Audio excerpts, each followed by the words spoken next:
Hello, everyone, and welcome back to Reimagine 2021, the virtual blockchain conference series. I'm your co-host, Ashlie Meredith, head of education over at MouseBelt Blockchain Accelerator. And today we're bringing you version 8.0, the state of the art chain, bringing you all the latest news and updates and opinions about these exciting use cases like NFTs for gaming, art, that are bringing so many new people into the space and really contributing to mass adoption.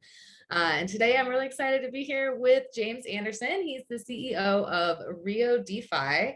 And on their website, it says that they are doing blockchain infrastructure reimagined. So really happy to have you here on our Reimagined conference series. Well, thank you so much, Ashlie, for having me and for hosting this conference. It's a really great event and I'm excited to be a part of it. So thank you. Yeah, absolutely. Thanks for being here. So tell us right away, what is RioDefi?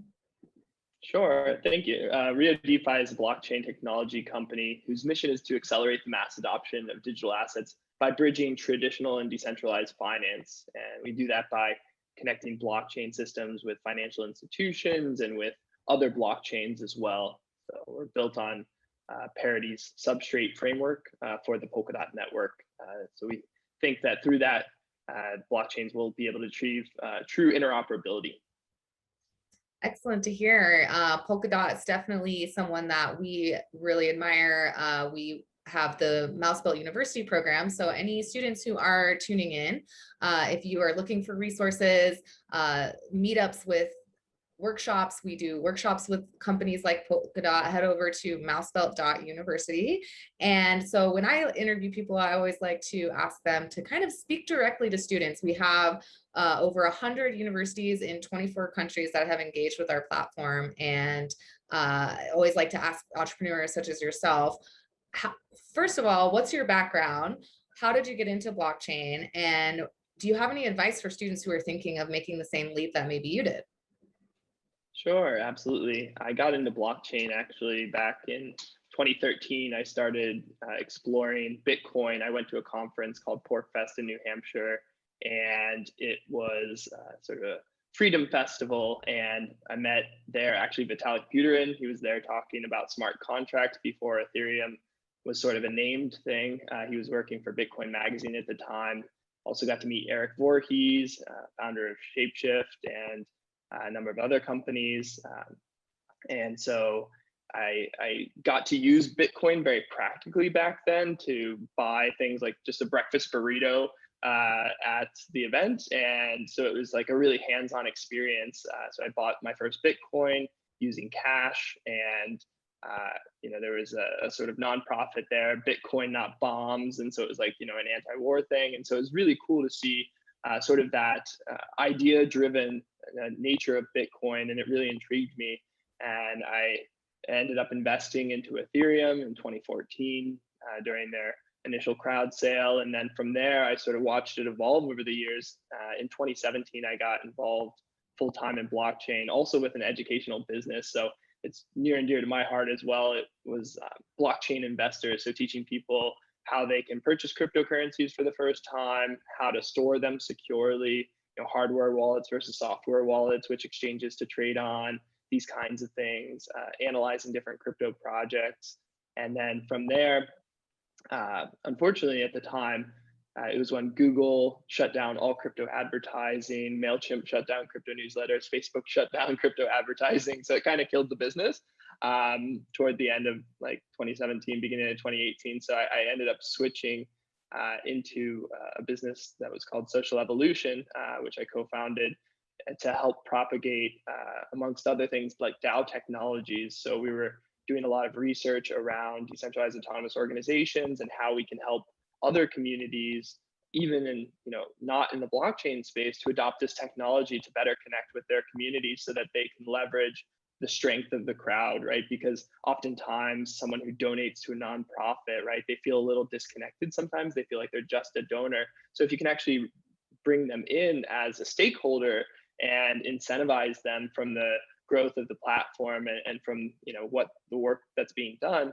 we thought this would be a better way to sort of involve all the parties, including those that the gifts are going to or that the education is going to, et cetera. So Worked on that for a couple of years, and then jumped into RioDefi, and that was in 2019. So really, it's been a long journey in the blockchain space, but the reason we started RioDefi was to basically solve a lot of the problems that we saw in cryptocurrencies, which was a lack of scalability, very slow transactions in many cases. The Ethereum network was getting clogged and having these issues.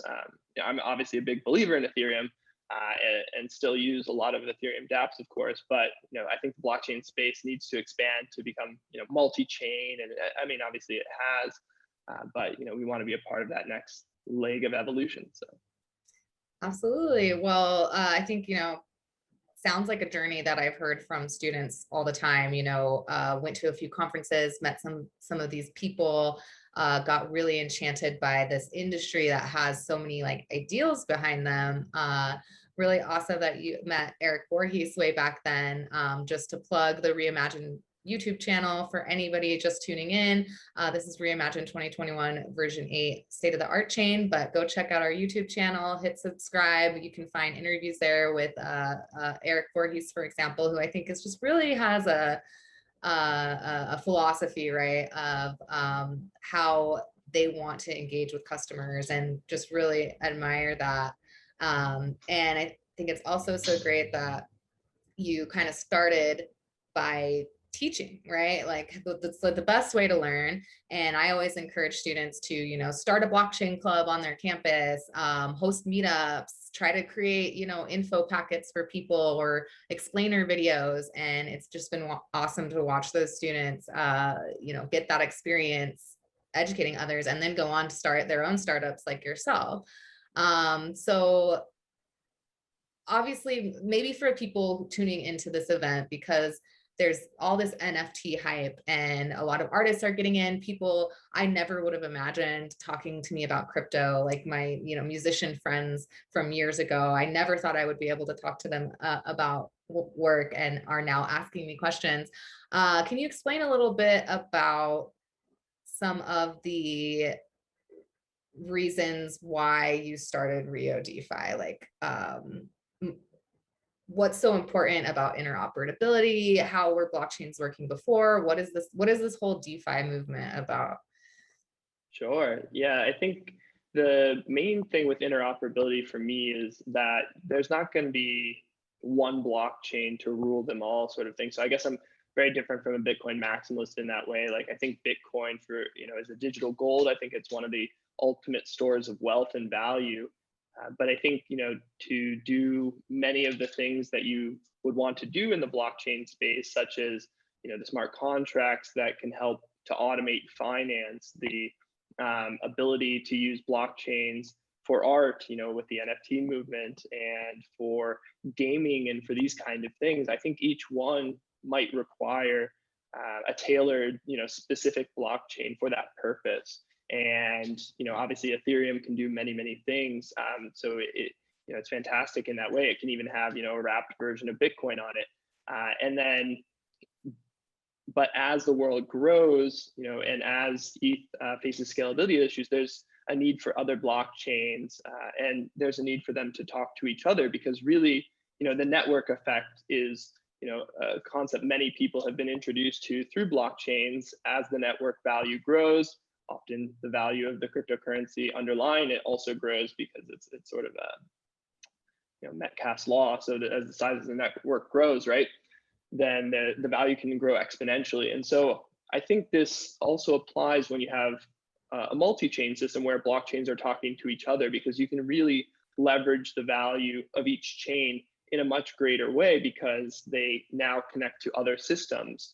And so as blockchains connect to each other, as they connect to the legacy financial system, there will be a new, a next wave, I think, of innovation and growth, because you'll have a lot more people interacting with blockchains completely seamlessly and in a way that they're not aware of even.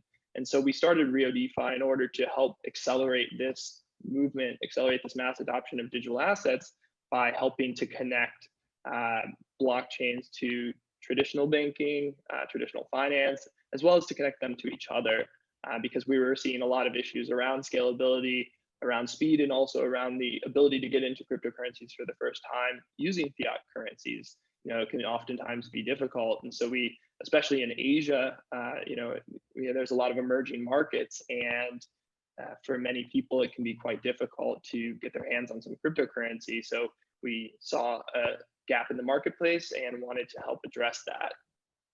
So what kind of fiat on-ramps do you have then? Like, how are you helping customers obtain crypto in the first place? Sure. So for now, we have a partnership with MoonPay that allows people to purchase cryptocurrencies using a debit card. And in Europe, they can use bank transfers to get cryptocurrency through our plugin, which on our website, you can buy crypto. That's one of the options. And then it goes through MoonPay. But we're also working on our Rio exchange, which we actually have a license for crypto to fiat currency exchange through in the country of Estonia. And we've gotten an exemption under the Payment Services Act license that Singapore came out with to operate a cryptocurrency exchange as well. So we think that cryptocurrencies will continue to become more regulated as the years go on, because this is the way for more institutions and corporations to get involved with cryptocurrency, because they know that there's actually clear legislation around how do you hold it, how do you own it, do you need to pay taxes, what are those taxes, these kinds of questions, give a lot more confidence in cryptocurrency, especially for more traditional institutions. And we think, this trend will continue. So you'll have sort of the pure DeFi route, which we're also going down with, being built on Substrate for the Polkadot ecosystem, for blockchains to talk to each other. There's a lot to be happening there, but then also, for the average person, just to be able to legally purchase and hold and store their cryptocurrency in a secure manner, we thought it would be also good to have a licensed cryptocurrency exchange that can allow people from many different countries with hundreds of over 100 different fiat currencies to get into cryptocurrency for the first time. So that's also a path we're going down, because we think the way to bridge the two worlds is to have this like sort of very centralized and legal path that can take you into the fully decentralized world, where the laws are sort of governed by DAOs, and you have various crypto organizations, right, with sort of a really quickly evolving rules. And so I think having these two worlds interact is really how you can increase mass adoption. And so that's why we started RioDefi.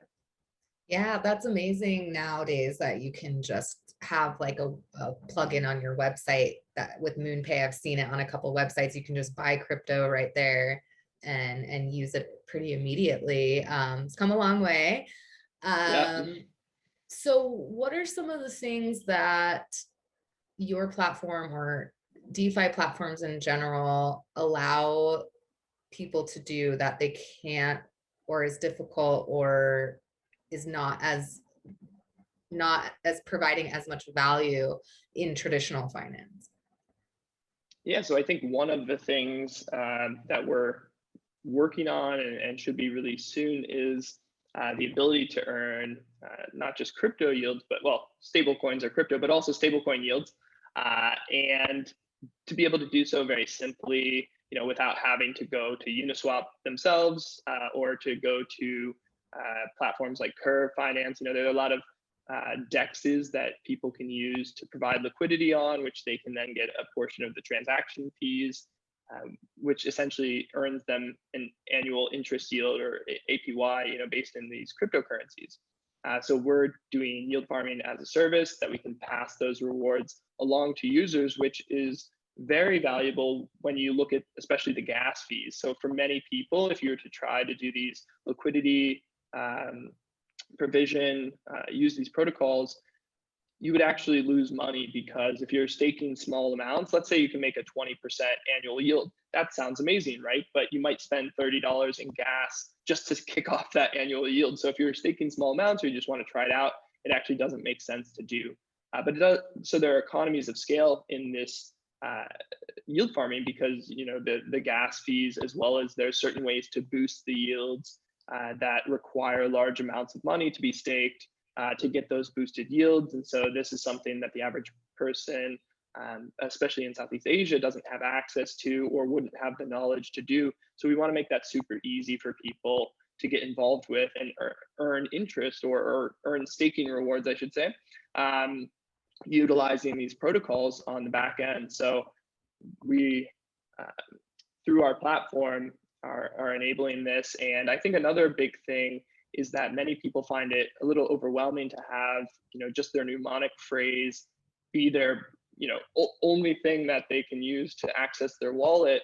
If they don't have a hardware wallet device, let's say if they're using, software wallet, especially desktop, web versions and things like this. So we are also incorporating OAuth login system, so people can use their Gmail or their Facebook account, Reddit account, other social media like Twitch to actually create a wallet and use that. It has a login system, so they can actually just tie their social media account to act and hold. It creates the private key through this system, so they can actually have better backup options and not have to hold so much response. I mean, they still are the owner of their private key through the OAuth system, but it helps take some of the burden off of users of dealing with a complex login system, right? So we think these kinds of tools, just making it much simpler to get into cryptocurrency for the first time, making it simpler to manage a wallet, making it simpler to do things like yield farming, are huge opportunities, because right now the banking system has either 0% interest or even negative interest rates in many countries. So, the entire nature of the world right now was built on this concept. Well, I mean, there's many reasons it was built, but the concept of savings, right? Being able to store your, the wealth that you've earned and use it for a productive purpose later on, whether it be to buy a home or to, go on a vacation or whatever you want to do, really.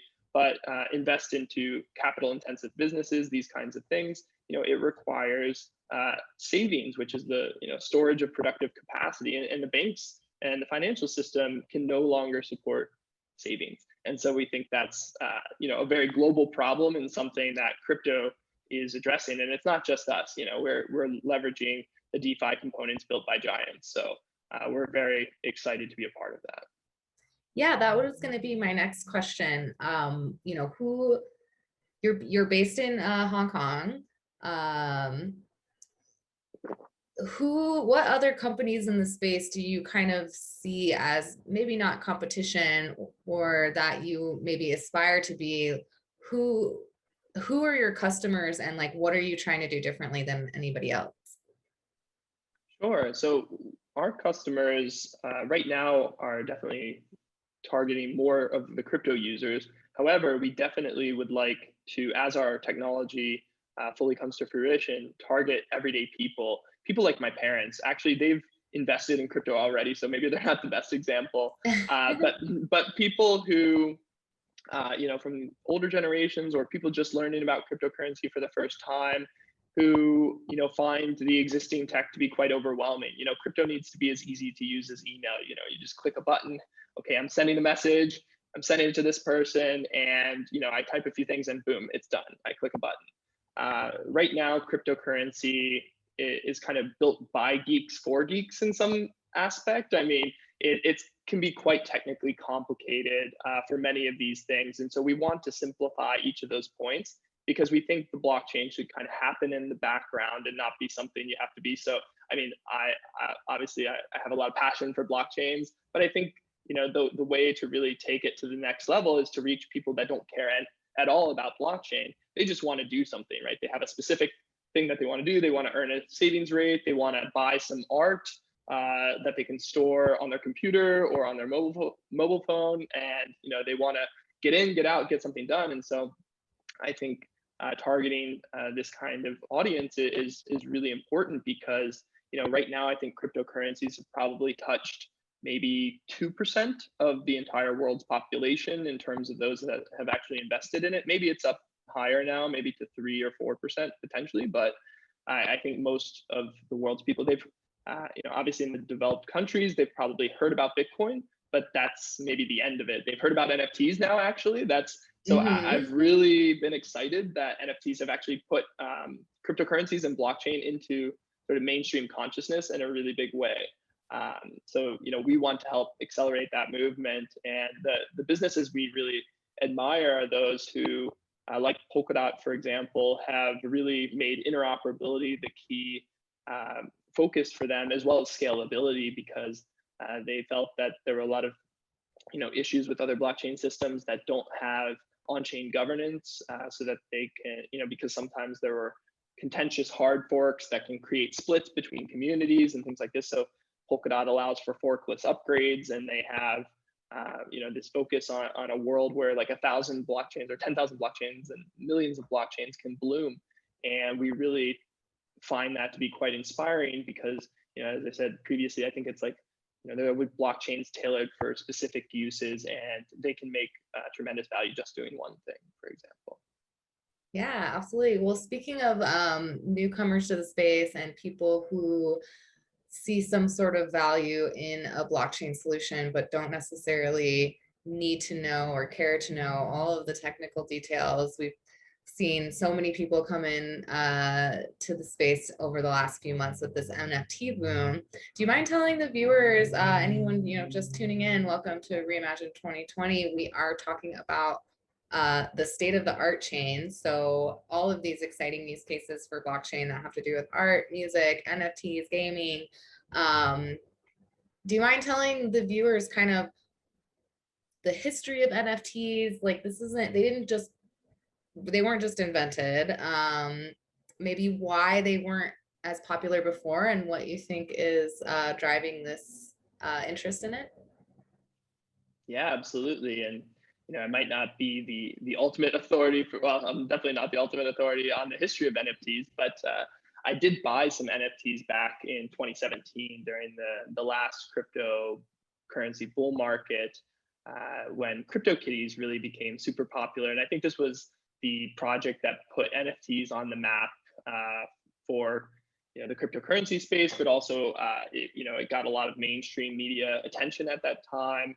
I actually spent probably, I think, $1,000 or something on these CryptoKitties.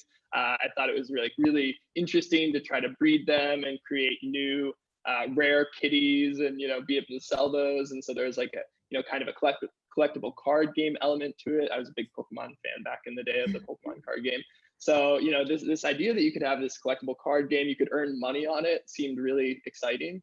And I remember it did drive the Ethereum gas fees up significantly at the time. So it went up to like $8 or $10, which at that time was quite high just to do like the breeding of a cat, right? So you might breed a cat and you get, oh, I got this $1 cat, but I've spent $10 to create it or something like that. So there's kind of like a gaming element, a gambling element and all this. But so this really put non-fungible tokens onto the map and showing some of the first ways that they could be utilized. And a lot of similar companies came around after 2017, working on these various collectible card games, how you can use NFTs in blockchain-based games that are more, of a different type of game. And then I think certainly in 2020, NFTs kind of started coming back into the limelight. I think because it was after the DeFi sort of summer boom that happened.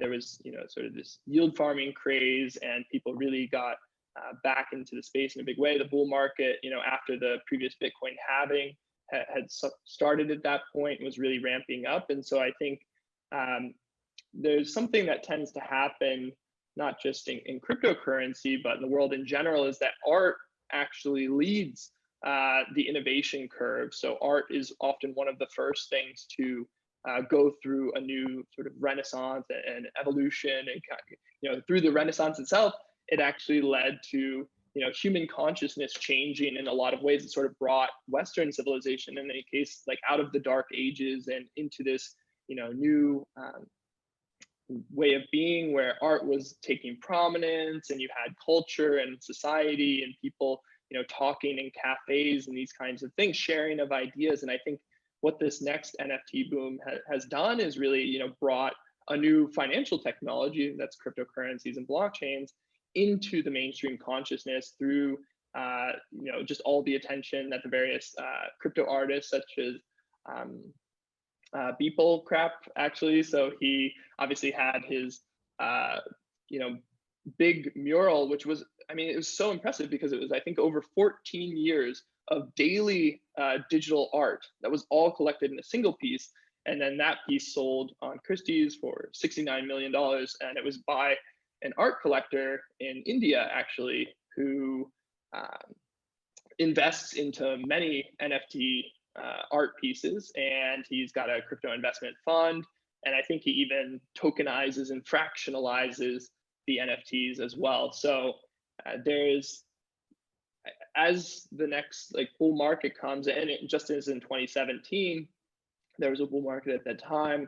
And I think, as people earn a lot of money in other parts of the cryptocurrency space, there's an incentive to kind of reinvest that in some of the most cutting edge innovative things, which I think NFTs are, because it's not just art. They can actually go much beyond that. They can get into digital rights, copyrights and things of this nature. They haven't really gotten into that so much yet, but I think it's coming. And I think also there are a lot of things you can do with NFTs, just with decentralized protocols that will be coming soon. Yeah, definitely want to hear your thoughts on what you think the future of NFTs are. What kind of are the applications that people might not be thinking about because they're just hearing this hype about so-and-so artist or musician is releasing a single as an NFT, or what was the most surprising so far that you've heard of a celebrity or artist talking about NFTs? I thought it was pretty cool that Snoop Dogg is getting involved in that NFTs. Definitely been a fan of some of his music over the years, and I think he's just a really likable guy, and so for him to be talking about NFTs and kind of riffing on them is just fun. And it, I think one of the greatest things about working in the blockchain industry is that it's kind of a lot of fun. There's a lot of sort of jokes, memes. When you have, Dogecoin is a meme coin, right? And it's billions of dollars of value. So I think it's quite a fun place to work in this space. And I think the future of NFTs is one, that goes beyond just art or music. You can actually gamify finance and make your financial applications a lot more fun as well, especially with the up and coming. We have millennials now in sort of the predominant one of the predominant generations in the workforce, earning a lot of the capital. You have the up and coming like Gen Z and I forget what they're even calling the newest generation now, but you have a lot of people who grew up with things like video games that are now making a lot of money. And I think NFTs can kind of combine those two things. You can gamify finance, you can gamify all sorts of things through these virtual, artistic representation. So you can take something like a bond or, this kind of thing and make it a lot more interesting and a lot more visually understandable, because a lot of the key points of it you could put into an artistic representation, but that also carries the legal contract and the rights and everything else. So there's, I think in the future, there'll be things like security NFTs that actually generate a yield and pay out dividends. Now, oftentimes, like right now, that's not really happening so much because there's a lot of regulatory and legal issues. It would be difficult to trade those in a legal manner in many cases. So people are avoiding it, but I think that's going to change later this year with the advent of more digital securities exchanges and things like this.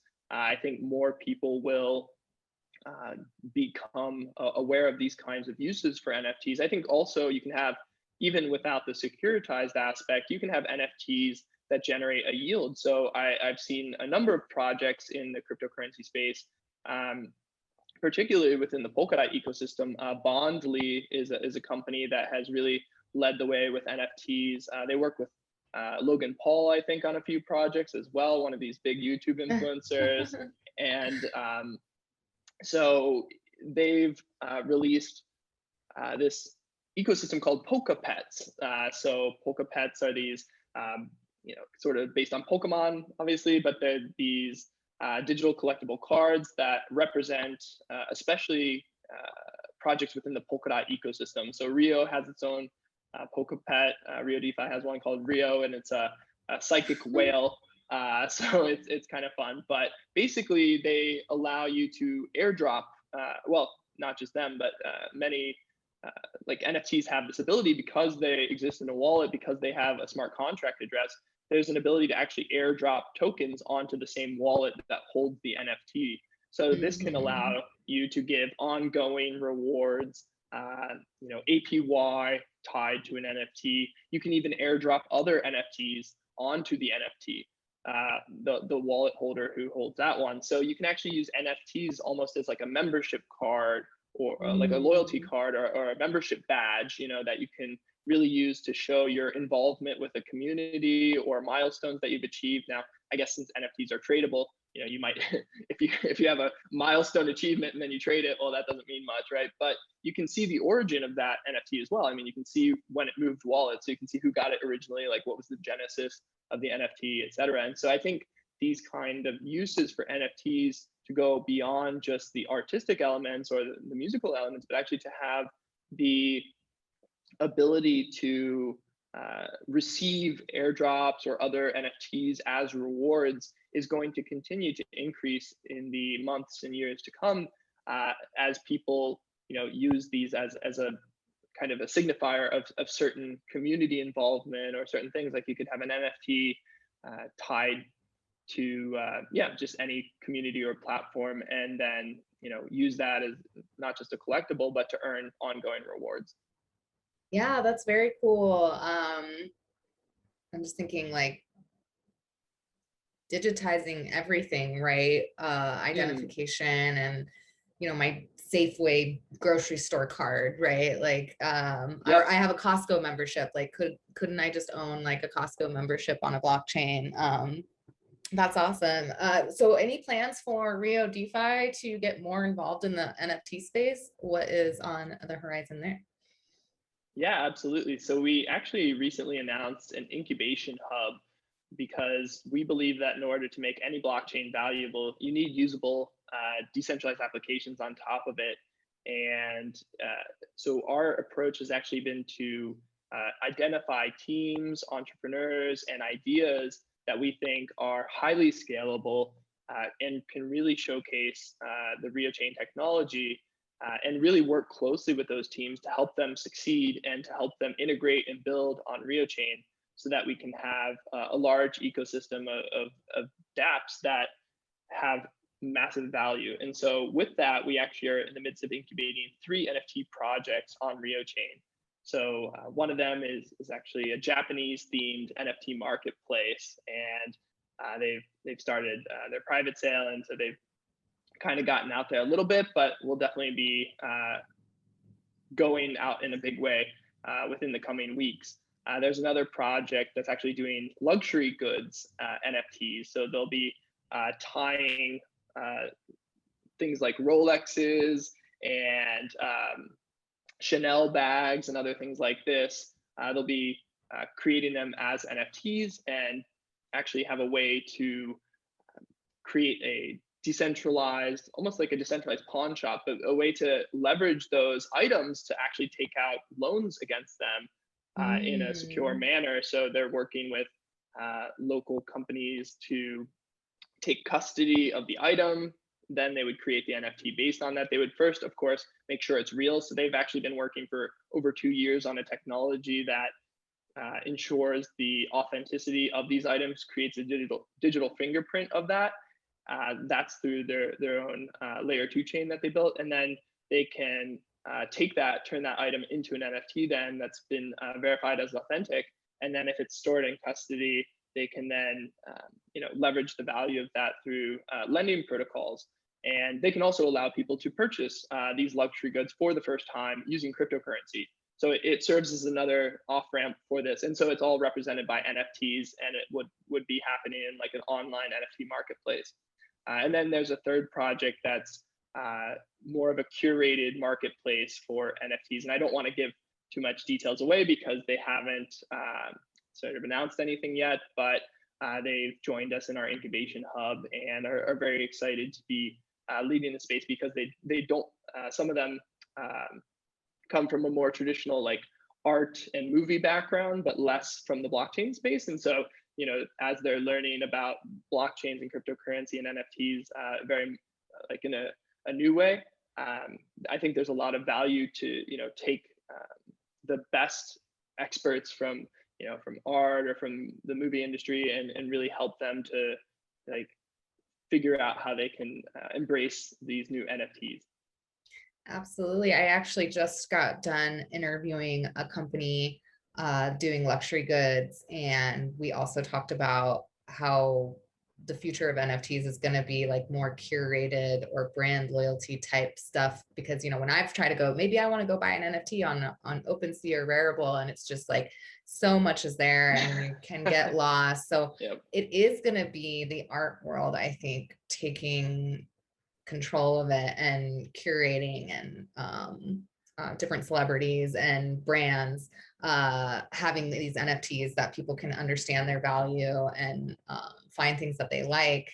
But yeah, so for anyone just tuning in to Reimagine 2020, this is state of the art chain, and go check out our YouTube channel, hit subscribe, and you can watch that interview about NFTs and luxury goods if you are curious. Suku, Jonathan Lapchick. So check out that interview. But I'm here with James Anderson right now, the CEO of RioDefi. I think just to wrap it up, then ask you a fun question. Who is your favorite artist, living or dead? Sculpture, Sure. Digital, music, even. Who's your favorite artist? Well, for me, I do oftentimes find it difficult to pick a favorite, but let's go with, I'll take both. So in terms of a dead artist, Leonardo da Vinci, for me, just because he really helped to create new styles of art, but also was, an inventor and definitely a polymath, and really just changed the nature of the world in a profound way, and sort of brought new concepts into art. And then in terms of living artists, I really do like Banksy's work. I think the ideas that he can help to, put out there, like, the sort of ultimately famous one of guy throwing, it looks like he's going to throw a Molotov cocktail, but he's throwing some flowers, right? So this kind of thing about like, how do you bridge art with, a cause, and art with, changes in human behavior. So I think Banksy's done a great job at really putting that out there and helping people to understand that. And from music, I'm a big Beatles fan, so I really hope whoever, I forget who owns the rights, maybe it's like the Michael Jackson's family or something, but the rights to some of the Beatles songs and stuff, it'd be cool to see NFTs coming out around their artwork, because I think they had some of the sort of most out there at the time album covers and sort of art, like they had some of the, and so iconic now. Exactly. They had all these music videos were animated and stuff. So I think that would be ripe for NFTs. Oh, I would buy a Beatles NFT. Well, thank you so much for joining us, James, on Reimagine 2020 version 8, state of the art chain. Thank you so much, Ashlie. It's been a pleasure, and I hope everyone tunes into the rest of the conference, because there's a ton of amazing speakers.